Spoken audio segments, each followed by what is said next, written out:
E agora, mais harmonizados com a leitura que acabamos de escutar, vamos proferindo a nossa prece em agradecimento a Deus nosso Pai, a Jesus nosso Mestre e a equipe espiritual que mais uma vez nos acolhe aqui no Centro Espírita Casa de Jesus. Muito obrigado, Senhor, pela vida que nos deu, pela família que nos recebeu, pelo trabalho que temos, por tudo que temos em nossa vida, Senhor. Queremos te agradecer por tudo mesmo. Queremos te pedir as tuas bênçãos salutares para a nossa vida, dos nossos amigos, familiares e todas as pessoas que neste momento estão passando por momentos difíceis em suas vidas. Fique conosco, Senhor. Faça com que nós possamos aprender um pouquinho mais da tua doutrina, que hoje vamos aqui escutar nesta palestra desta tarde, e que nós possamos implantar ela na nossa vida, para que possamos ser pessoas, espíritos cada vez melhores. Muito obrigado, Senhor, por tudo mesmo. Que a tua paz, mestre amigo, nos envolva, hoje e sempre, assim seja.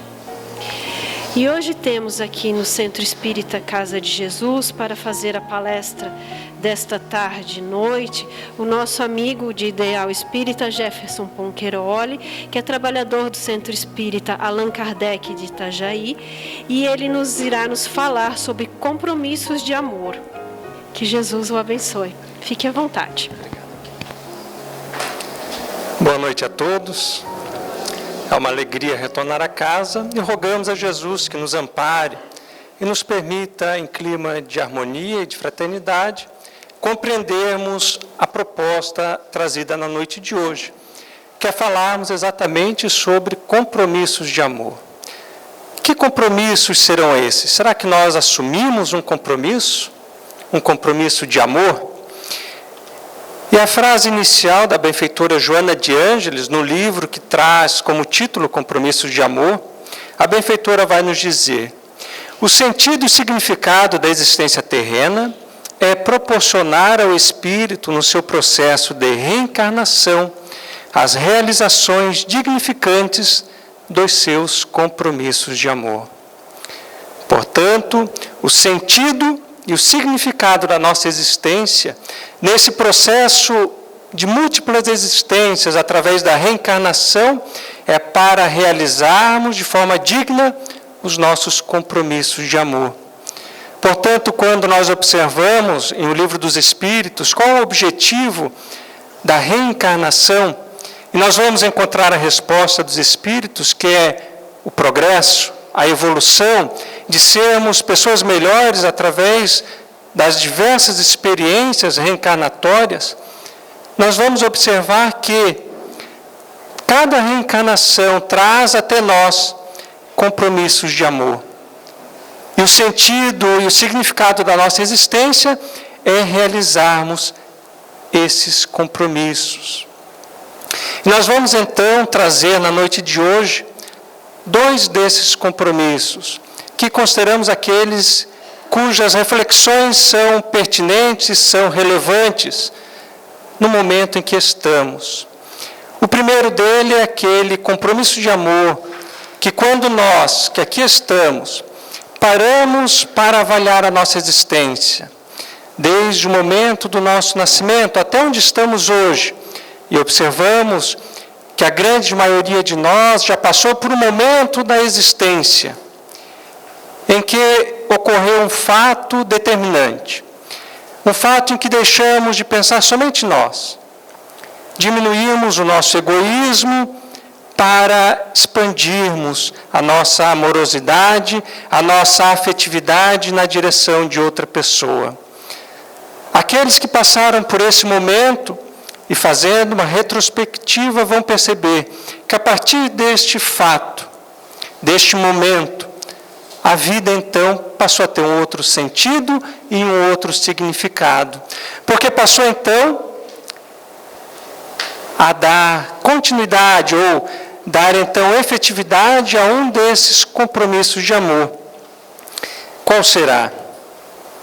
Falamos evidentemente do casamento. E o que será o casamento?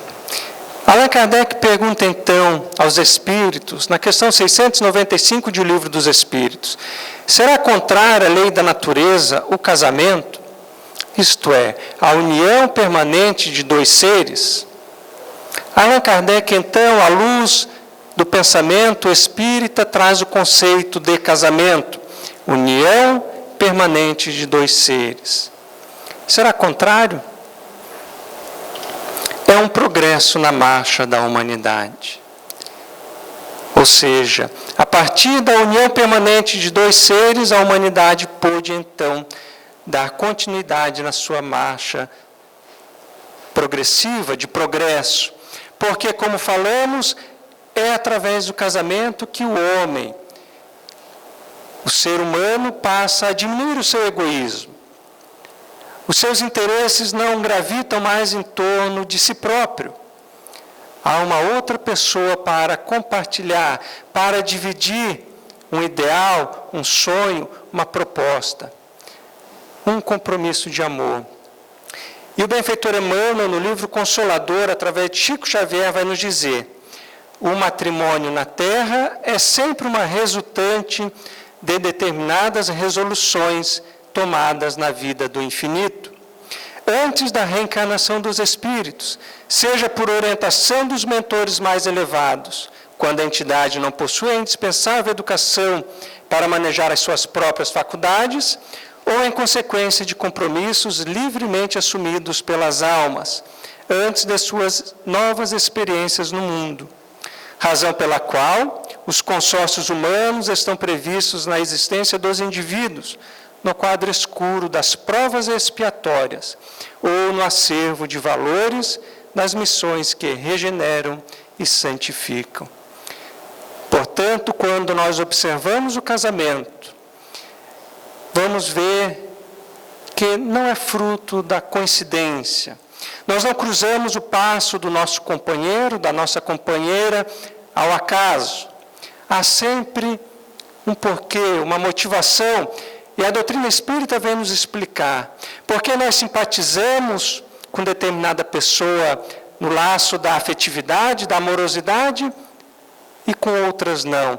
Porque diante de uma multidão de pessoas nós nos apaixonamos naquele momento inicial, ou seja, despertamos a nossa amorosidade em relação àquela determinada pessoa.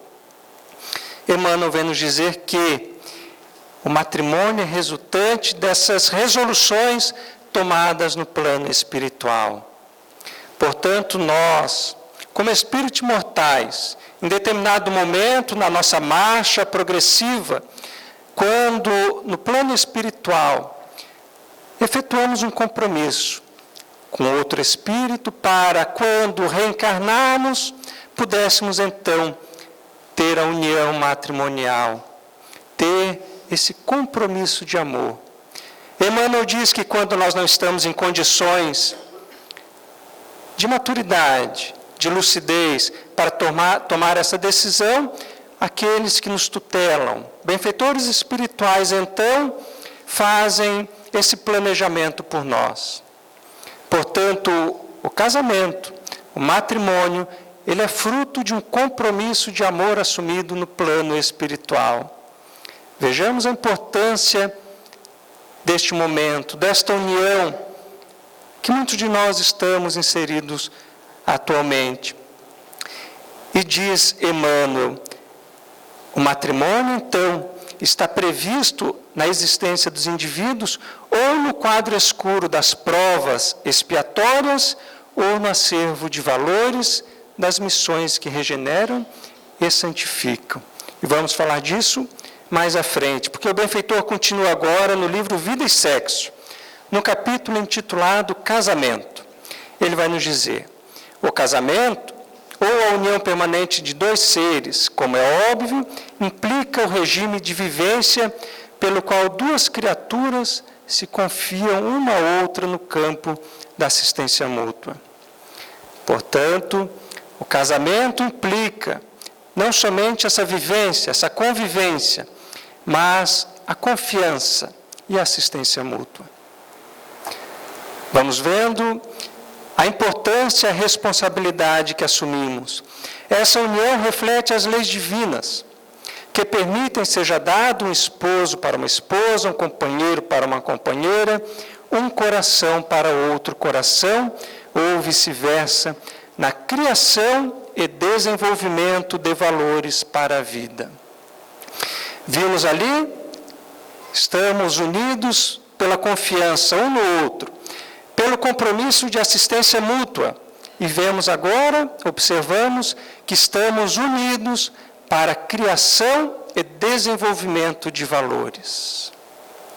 Quando nós nos unimos nesse campo de confiança e de assistência mútua, onde um assistirá ao outro nas suas deficiências, nas suas imperfeições, não para um disparar à frente na linha de progresso, mas para que ambos possam criar e desenvolver valores para a vida. Imperioso, porém, que a ligação se baseie na responsabilidade recíproca, de vez que na comunhão sexual, um ser humano se entrega a outro ser humano, e por isso mesmo não deve haver qualquer desconsideração entre si. Responsabilidade, consideração, respeito direcionado ao nosso companheiro. E continua Emmanuel: quando as obrigações mútuas não são respeitadas no ajuste, a comunhão sexual injuriada ou perfidamente interrompida costuma gerar dolorosas repercussões na consciência, estabelecendo problemas kármicos de solução por vezes muito difícil, porquanto ninguém fere alguém sem ferir a si mesmo. Nós vamos trazer aqui um outro texto do benfeitor Emmanuel, intitulado Lesões Afetivas. E ele vai trazer, na reflexão inicial desse texto, a mulher adúltera. Quando Jesus ali então traça aquele diálogo, pede para aqueles que não tiveram erros, que atirassem a primeira pedra, e diz Emmanuel que Jesus atuou, intercedeu daquela forma, porque em matéria de amor e sexo, diz Emmanuel, somos todos espíritos comprometidos com um passado de equívocos, de tropeços, de erros. E ele diz então que, diante desse conhecimento, de que no passado nós nos equivocamos, no campo da sexualidade, da afetividade, da amorosidade em direção àquele que assumimos um compromisso e que acabamos fugindo desse compromisso, diz Emmanuel que devemos ter a compreensão da nossa responsabilidade diante das lesões afetivas. Porque é justamente esse fator, ninguém fere alguém sem ferir a si mesmo. Diz Emmanuel que a partir do momento que nós criamos a confiança, a partir do momento que nós nos comprometemos com determinada pessoa, direcionando a ela a nossa afetividade, a nossa amorosidade, diz ele que se a construção dessa afetividade, dessa amorosidade, foi construída através de um interesse escuso, um interesse mesquinho, da sexualidade, do dinheiro, diz Emmanuel que nós estamos traçando uma jornada árdua, um caminho difícil, porque diz ele que se nós rompermos aquele compromisso, essa lesão afetiva provocada será a nossa responsabilidade. E diz o benfeitor Emmanuel, se aquele que foi lesado afetivamente, traído pelo nosso afeto, ir às raias da depressão, do suicídio, nós teremos uma parcela de responsabilidade. Por isso ele vem nos dizer nesta outra obra, costuma gerar essa comunhão sexual injuriada ou interrompida irresponsavelmente, dolorosas repercussões na consciência. Porque nós traímos a afetividade de alguém, criamos problemas reencarnatórios, adiamos compromissos para uma nova existência. Ou seja, teremos que, através da reencarnação, de um novo compromisso de amor, restabelecer no campo da afetividade esse compromisso. E continua ele: acontece, no entanto, que milhões de almas, detidas na evolução primária, jazem no planeta arraigadas a débitos escabrosos, perante a lei de causa e efeito, e inclinadas que ainda são ao desequilíbrio e ao abuso, exigem severos estatutos dos homens para a regulação das trocas sexuais que lhes dizem respeito, de modo a que não se façam salteadores impunes na construção do mundo moral. O benfeitor espiritual vem nos dizer que há ainda no planeta milhões de criaturas detidas na evolução primária, que é necessário o rigor dos estatutos dos homens, das leis, as leis dos homens, as leis que, por incrível que pareça, caminhando no século XXI, precisam ainda dizer que um homem não pode bater numa mulher, pela sua fragilidade, pela sua condição feminina, pela sua condição ainda de fragilidade física, precisa ainda ter o estatuto do homem para dizer que isso é crime. Porque os homens ainda não alcançaram esse nível de consciência, de progresso, de evolução espiritual para respeitar essa relação, esse relacionamento homem-mulher. Por isso ainda a intervenção da lei humana, para que o mundo moral se construa e para que essas pessoas não adiem essa construção. E nós vamos encontrar ainda os débitos contraídos por legiões de companheiros da humanidade, portadores de entendimento, verte para os temas do amor, determinam a existência de milhões de uniões supostamente infelizes, nas quais a reparação de faltas passadas confere a numerosos ajustes sexuais, sejam eles ou não acobertados pelo beneplácito das leis humanas, o aspecto de ligações francamente expiatórias, com base no sofrimento purificador. De qualquer modo, é forçoso reconhecer que não existem no mundo conjugações afetivas, sejam elas quais forem, sem raízes nos princípios kármicos, nos quais as nossas responsabilidades são esposadas em comum. Portanto, as nossas conjugações afetivas possuem uma ligação com o nosso passado. Estamos ligados não somente por esta vida, há um compromisso de outra existência. E nós vamos ver Martins Peralva nos dizer: algumas vezes o lar é um santuário, um templo, onde as almas engrandecidas pela legítima compreensão exaltam a glória suprema do amor sublimado. Não nos identificamos muitas vezes, mas Martins Peralva continua: em sua maioria, porém, os lares são cadinhos purificadores, onde, sob o calor de rudes provas e dolorosos testemunhos, espíritos frágeis caminham vagarosamente na direção do mais alto. Portanto, podemos ter um lar assemelhado a um santuário, um templo, almas engrandecidas no espírito da compreensão, da paciência, mas na maioria das vezes estamos mergulhados num cadinho purificador. Ou seja, somos todos mergulhados no núcleo familiar para, através do calor das rudes provas, dos dolorosos testemunhos, alcancemos o nosso progresso. E ele então, Martins Peralva, no livro Estudando a Mediunidade, traz a classificação didática dos casamentos. Nós vamos passar rapidamente, vamos ver se nós nos identificamos com o nosso casamento. Casamentos acidentais, encontro de almas inferiorizadas por efeito de atração momentânea, sem qualquer ascendente espiritual.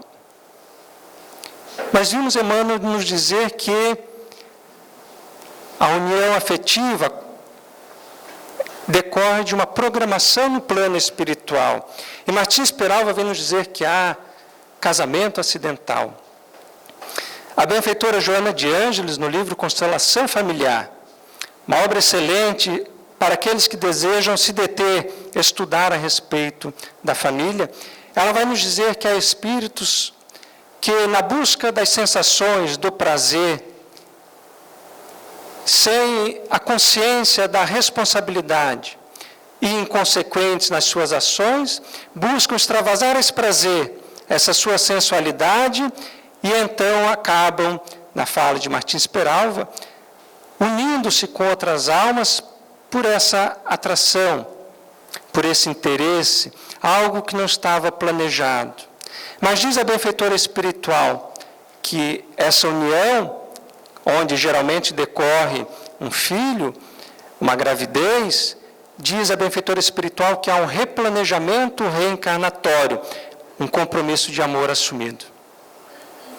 Aquela vida, então, passa a ter um novo traçado, um novo caminho, um replanejamento, onde aquelas almas estabelecerão ali os seus compromissos. Há os casamentos provacionais, reencontro de almas para reajustes necessários à evolução de ambos. Sacrificiais, casamentos onde há o reencontro de alma iluminada com a alma inferiorizada, com o objetivo de redimi-la. Neste momento, os homens estão pensando, esse é o meu tipo. Eu sou a alma iluminada, estou com a minha companheira, quero redimi-la. Mas não desanimem, porque as mulheres pensaram o mesmo. E tendo a dizer que as mulheres estão com a razão. Há casamento de almas afins, reencontro de corações amigos, para consolidação de afetos. Casamentos transcendentais, almas engrandecidas no bem que se buscam para realizações imortais. Podemos traçar aqui no casamento transcendental Hippolyte Léon Denis Arrivai, o nosso Allan Kardec e a sua amada Gabi. Almas engrandecidas no bem, cuja união traçava a realização imortal. Via de regra nós estamos, e acabou, são só 5. Aqueles que diziam, não, é o próximo, acabou. A grande maioria de nós estamos nos casamentos provacionais. Estamos num reencontro para reajustes, para evoluirmos ambos, através da confiança, da assistência mútua, da responsabilidade, do respeito, da consideração. Por isso, os nossos desafios conjugais são imensos. Na fala, inicialmente, o convite para o seminário, para o curso de amanhã, aqui na casa, importantíssimo para o nosso entendimento, porque há diversos desafios. A benfeitora Joana de Ângeles, no livro Só nas Almas, vai nos dizer que há sinais que os cônjuges devem observar para que percebam que algo é errado. Silêncio injustificado, irritação na fala do companheiro e da companheira, tédio na presença de um de outro, as leituras intermináveis de revista, de jornais, falaríamos hoje de redes sociais, de aplicativos de conversa. Diz a benfeitora espiritual que ali estão sinais que devem ser observados. Ela diz então que devemos, observando esses sinais, chamar o nosso companheiro, abrir o coração um para o outro, diz a benfeitora. Vejamos, abrir o coração, falar aquilo que está no nascente dos nossos sentimentos, para que ambos possam ali construir, reconstruir a relação, para que não haja um abismo com o passar do tempo, para que possam perceber o que em si precisa ser modificado.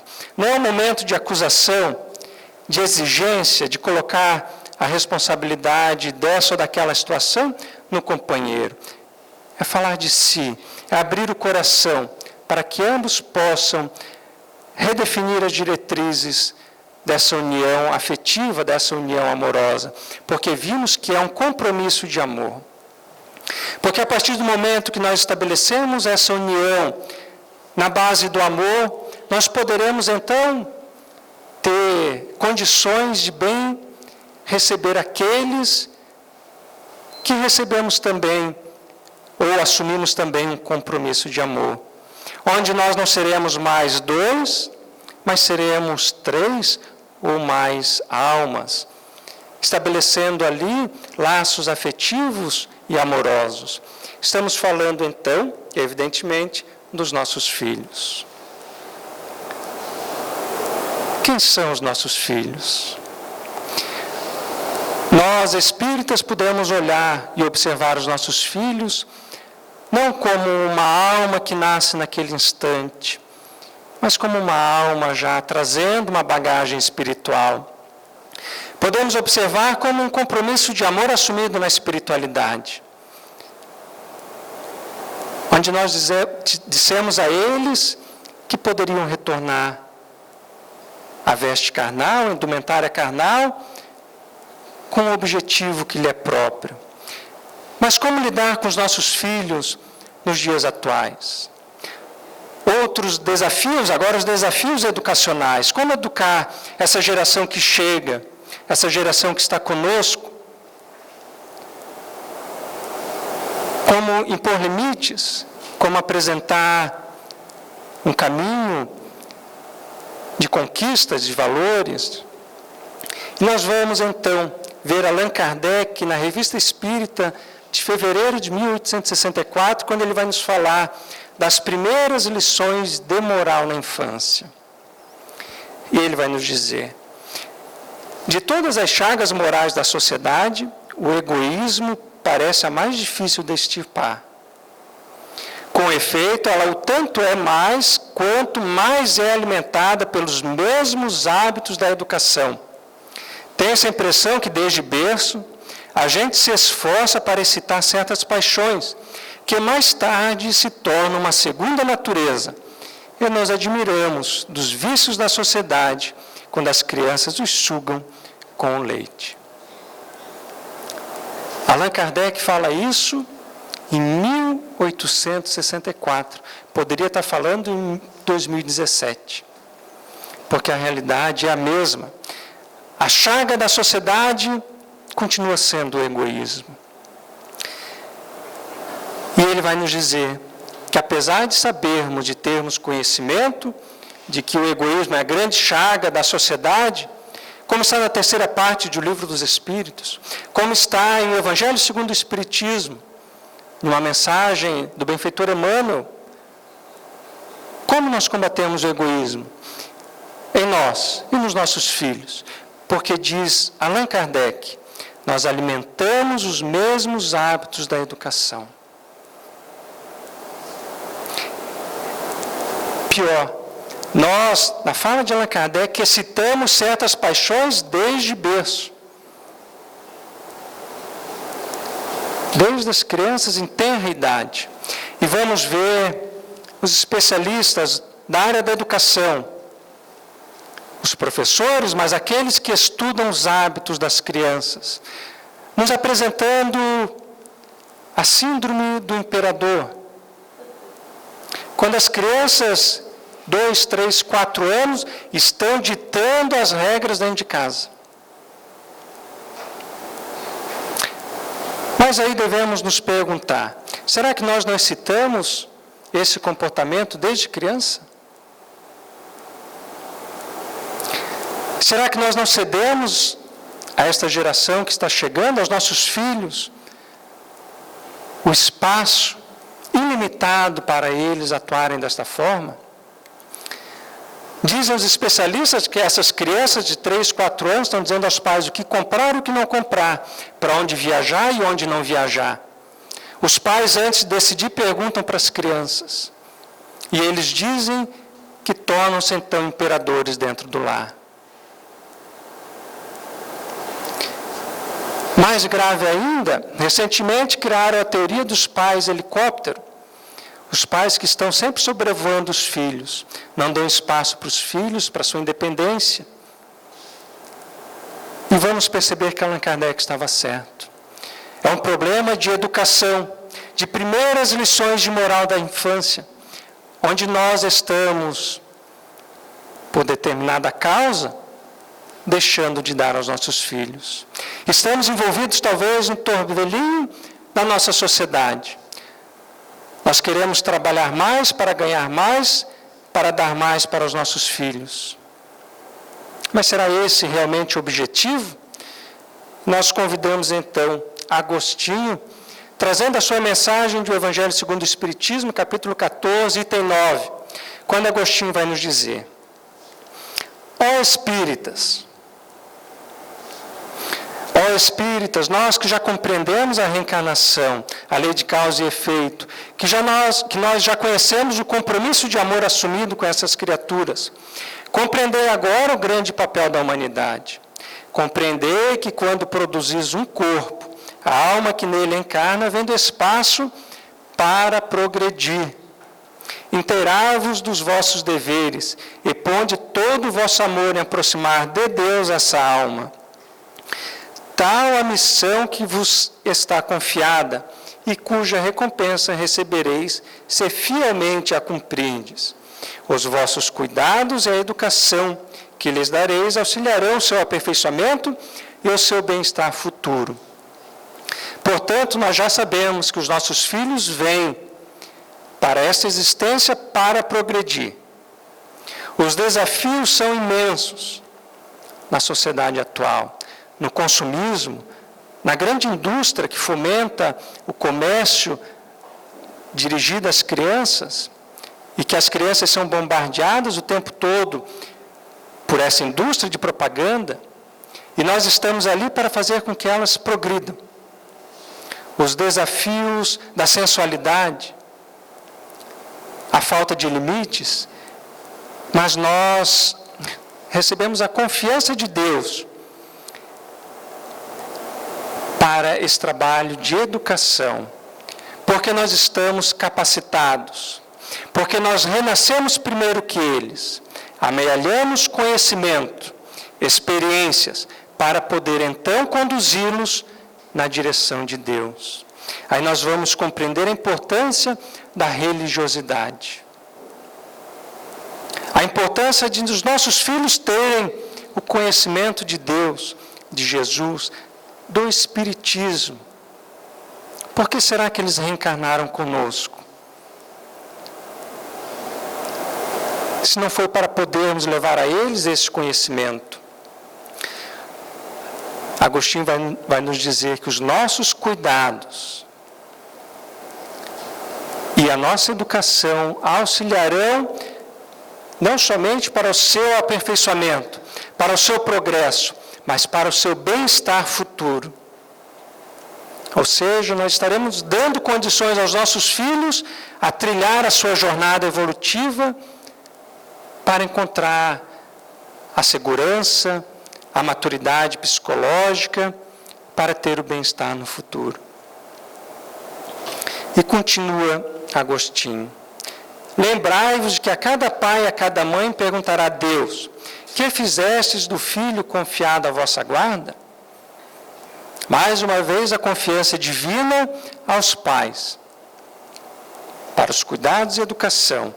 Se por culpa vossa ele se conservou atrasado, tereis como castigo vê-lo entre os espíritos sofredores, quando de vós dependia que fosse ditoso.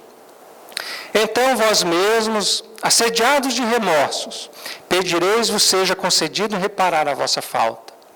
Solicitareis para vós e para ele outra encarnação, em que o cerqueis de melhores cuidados, em que ele, cheio de reconhecimento, vos retribuirá com o seu amor.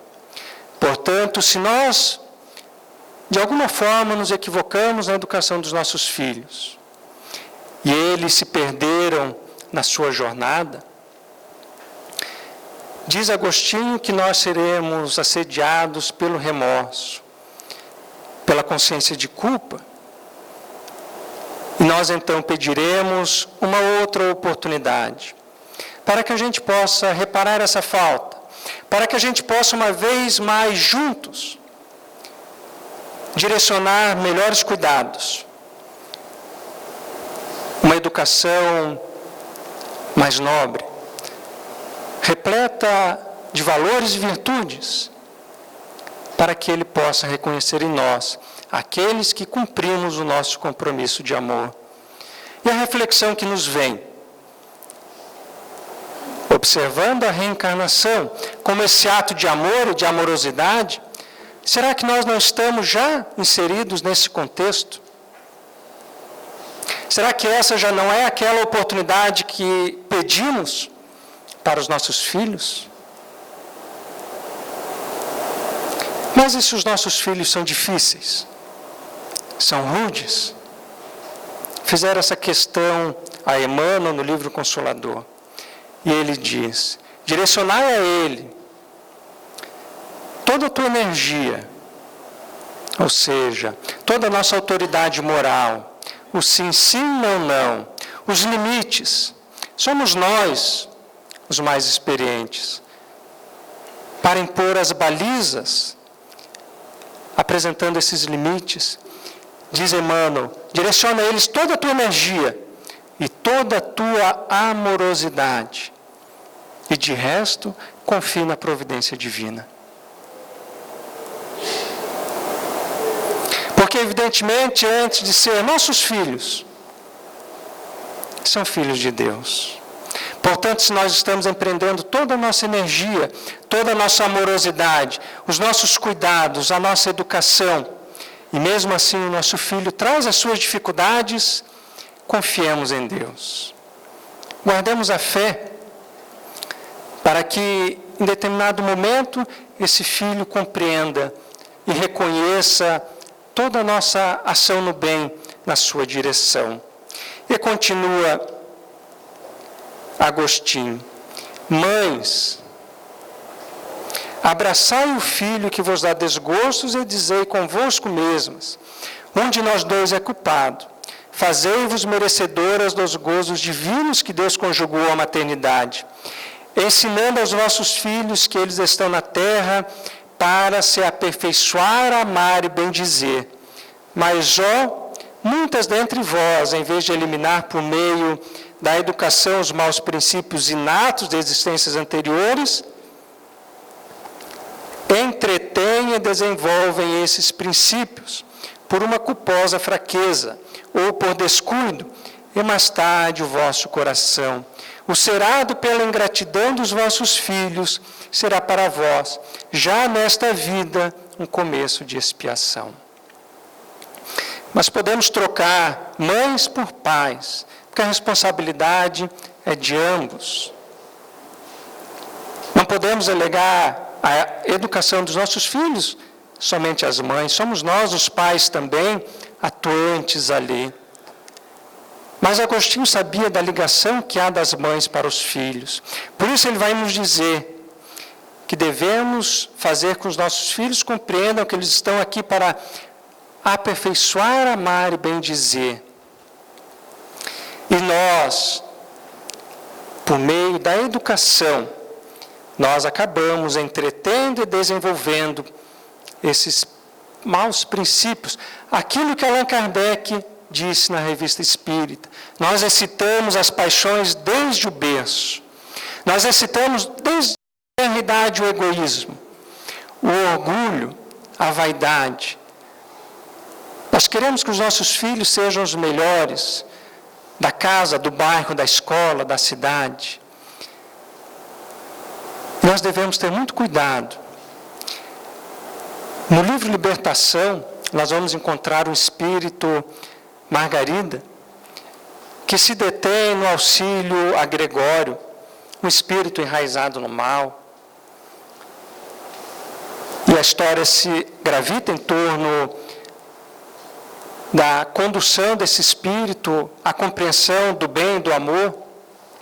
O espírito Margarida, que fora sua mãe numa outra existência, está ali na parte final do livro. Ela então planeja a sua reencarnação. E ela então se encontra com aquela que seria sua mãe.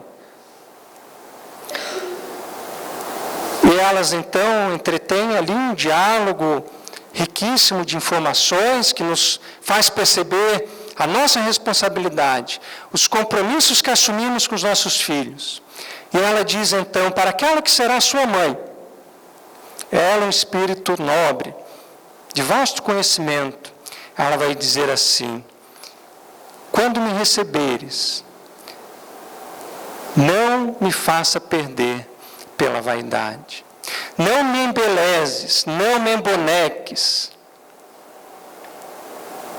para que eu não perca a oportunidade, para que eu não perca tempo. Vejamos, o pedido do Espírito, que será uma jovem menina, e ela diz para a mãe: não me emboneques. Ou seja, não me estimule a vaidade, o orgulho, o egoísmo. Ou seja, não me desenvolva esse mau princípio desde tenra idade. Teresa de Brito, espírito, no livro Vereda Familiar, Teresa de Brito, que tem uma vida difícil, torna-se espírita, houvera perdido o marido aos 36 anos, 5 filhos desencarnaram, de 11, torna-se espírita, atuante no movimento espírita, apesar da sua simplicidade, das suas poucas economias.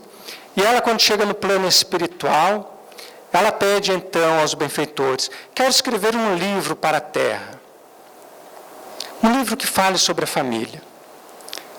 E ela narra então que desce então ao seu encontro o benfeitor espiritual e diz a ela: foi-lhe permitido escrever um livro. Será através de José Raul Teixeira, médium.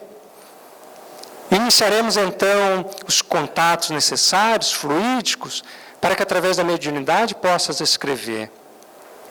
E ela diz então: gostaria de fazer uma pesquisa de campo. Gostaria de conversar com aqueles que estão na Terra sobre o que eles gostariam que eu escrevesse, daqui do plano espiritual. E ela diz então que conversou com mais de 200 de espíritos durante a emancipação da alma, durante o sono do corpo físico, e inquiriu a eles: estou escrevendo um livro, o que gostarias que eu escrevesse?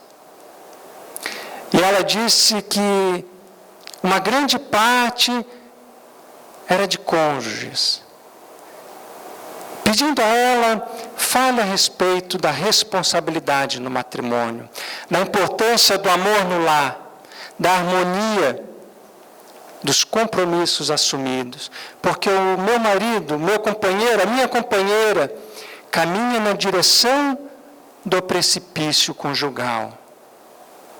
Diga a eles da importância do amor, da afetividade, das lutas, das provas, dos testemunhos, mas da plenitude do amor. E ela diz, e a outra grande maioria era de filhos, que dizia a ela que os pais eram amolentados morais, que deixavam tudo, que não impunham limites, que deixavam os filhos à deriva no mar da vida.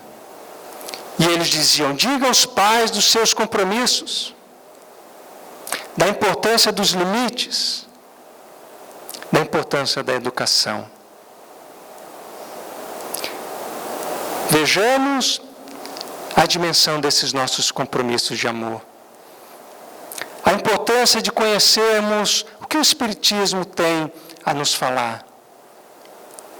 De empreendermos esforços no sentido de construirmos um casamento, uma união com aquele que amamos, que direcionamos a nossa afetividade, a nossa amorosidade, com o nosso testemunho de amor e fé.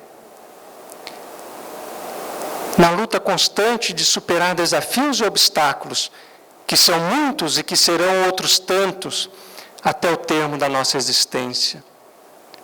Mas que possamos continuar na jornada, naquele caminho que estabelecemos um com o outro. Que planejemos uma trajetória no plano espiritual. Que falamos um para o outro que esse era o caminho que seguiríamos juntos, um auxiliando o outro. Fazendo um que conquiste os valores morais, os verdadeiros valores e virtudes para a vida, e ao outro também. Diante dos nossos filhos, que possamos olhá-los e compreender a dimensão da nossa responsabilidade, que nos foi confiada de acordo com a nossa capacidade. Os nossos filhos não estão além das nossas condições de cuidado, de educação. Se não fugirmos deles, desses compromissos, da nossa responsabilidade, que possamos olhá-los como aqueles seres que em determinado momento, no plano espiritual, nos pediu: me ajude para eu não me equivocar mais nessa vida, para aqueles maus pendores, as minhas más tendências, os meus equívocos do passado eu não torne a cometê-los. Não me importa presentes, não me importa dinheiro, me importa valores e virtudes. E Allan Kardec vai, numa nota em O Livro dos Espíritos, nos dizer que há um torvelinho de criaturas arremessadas ao trabalho, à sociedade, sem valores morais. Porque não foram construídos esses valores através da educação. Os nossos filhos não compreenderam que eles estão na Terra não para ser um profissional de sucesso, mas para serem homens de bem. Pouco importa profissionalmente o que forem, se desejarem ser essa ou aquela profissão, que façam aquilo com amor e dedicação, com devotamento, com amor ao próximo, mas que eles sejam, acima de tudo, homens, mulheres de bem, que sejam diferentes na sociedade em que estiverem inseridos. Porque nós fomos capazes de lhes dar a educação à luz da doutrina espírita, porque já somos seres conscientes do nosso papel. Já somos aqueles que reconhecem o sentido e significado da existência, como aquele cumprimento digno dos nossos compromissos de amor. Que Jesus nos abençoe nessas tarefas, na vida conjugal, junto aos nossos filhos, e que nos permita o êxito, a plenitude nessa tarefa que assumimos. Agradecendo a casa pelo convite, pela oportunidade, e que Jesus nos abençoe a todos. Muito obrigado.